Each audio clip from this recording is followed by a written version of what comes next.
جو بڑے لوگ ہوتے ہیں نا وہ زیادہ باتیں نہیں کرنی پڑتی ان کو. بڑے ہوتے ہیں نا ان کی باتیں بھی بڑی ہوتی ہیں, بڑی گہری ہوتی ہیں. انسان جب کبھی بھی کسی بڑے آدمی کے پاس بیٹھتا ہے تو اسے تھوڑے جملوں میں بڑی بڑی باتیں مل جاتی ہیں. اس امت میں سب سے بڑی حضرت ابو بکر صدیق ہے.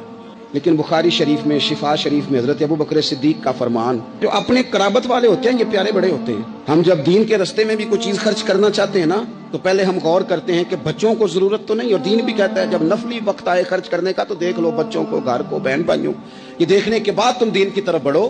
اپنے قرابت دار بڑے ہی پیارے ہوتے ہیں, اپنے بہن بھائی, اپنے پھپھو, ماموں, خالہ, چاچا, یہ بڑے پیارے ہوتے ہیں. لیکن حضرت سیدنا ابو بکر صدیق نے نا بہت ساری اہل بیت کی محبت کی باتیں ہو رہی تھی تو ایک جملہ کہہ کے باب بند کر دیا.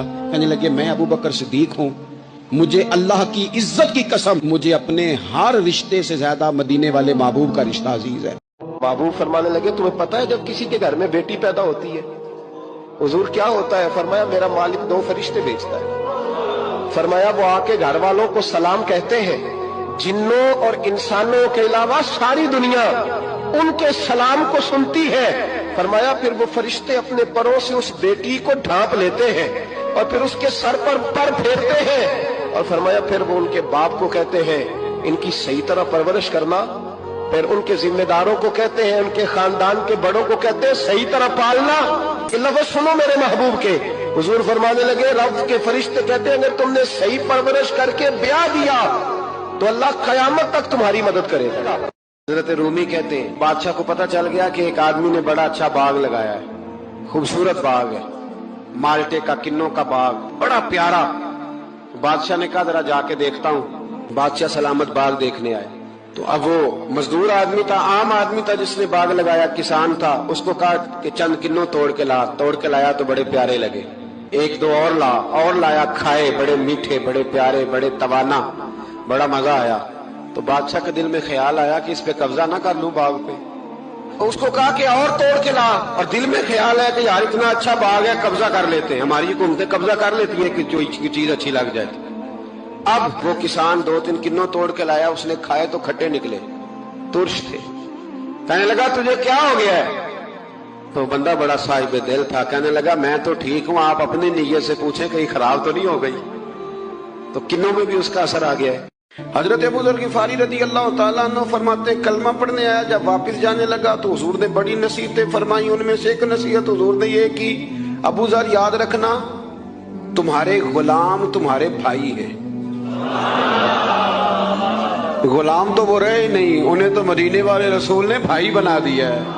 میں سیاستہ کی روایت پیش کر رہا ہوں. فرمایا تمہارے غلام تمہارے بھائی ہیں. اور نبی کریم نے فرمایا جس طرح کا خود کھانا اسی طرح کا انہیں کھلانا, جس طرح کا خود پہننا اسی طرح کا انہیں. غلام رہے گا. لیکن نبی پاک علیہ السلام نے یہ احساس فرمایا جس طرح خود کھانا اسی طرح انہیں کھلانا, جس طرح کا خود پہننا اسی طرح کا انہیں پہنانا.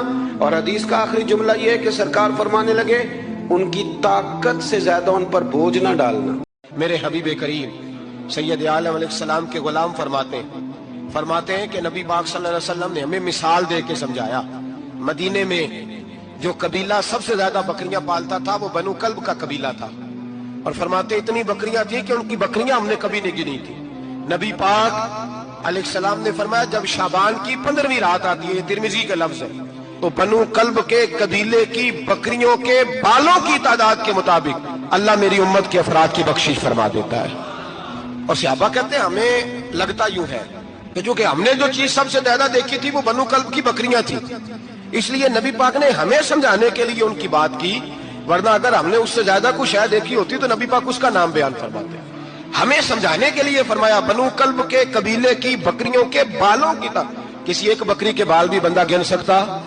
میرے رسول کریم علیہ الصلوۃ والسلام نے فرمایا جو شخص بیت اللہ شریف کے ایک کونے میں اور مقام ابراہیم کے درمیان نماز پڑھے اور ہر وقت کثرت کے ساتھ روزے رکھے, یعنی عام جگہ پہ نماز نہ پڑھے, بیت اللہ شریف جا کے مقام ابراہیم پہ نماز پڑھے, روزے بھی کثرت کے ساتھ رکھے, اور پھر حضور فرماتے ہیں میرے اہل بیت نبوت کے بغض اور دشمنی پہ مر جائے, جنت میں نہیں جائے گا, جہنم میں جائے گا.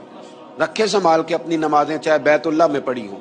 رکھے سنبھال کے اپنی نمازیں، چاہے اس نے خانہ کعبہ میں ادا کی. اس لیے بریلی کے امام نے کہا تھا تیری نسل پاک میں ہے بچہ بچہ نور کا، اور تو ہے عین نور تیرا سب گھرانہ نور کا. ان سے پیار کرے. امام غزالی روایت لائے ہیں، حضرت حذیفہ بن یمان رضی اللہ تعالیٰ عنہ فرماتے ہیں میں اپنے قریب محبوب علیہ السلام کے ساتھ نہ سفر کر رہا تھا. گرمی کا موسم تھا. سفر کرتے کرتے ہم ایک باغ کے قریب سے گزرے تو سامنے کنواں نظر آیا. حضور فرمانے لگے حذیفہ یار گرمی بڑی ہے، غسل نہ کر لیں؟ میں نے کہا حضور بڑی بات ہے، کر لیں. کہتے ہیں سرکار کنویں کے قریب گئے تو کپڑوں سمیت غسل کرنے لگے. پھر بھی مجھے فرمایا کہ ذرا چادر نہیں تان لیتے؟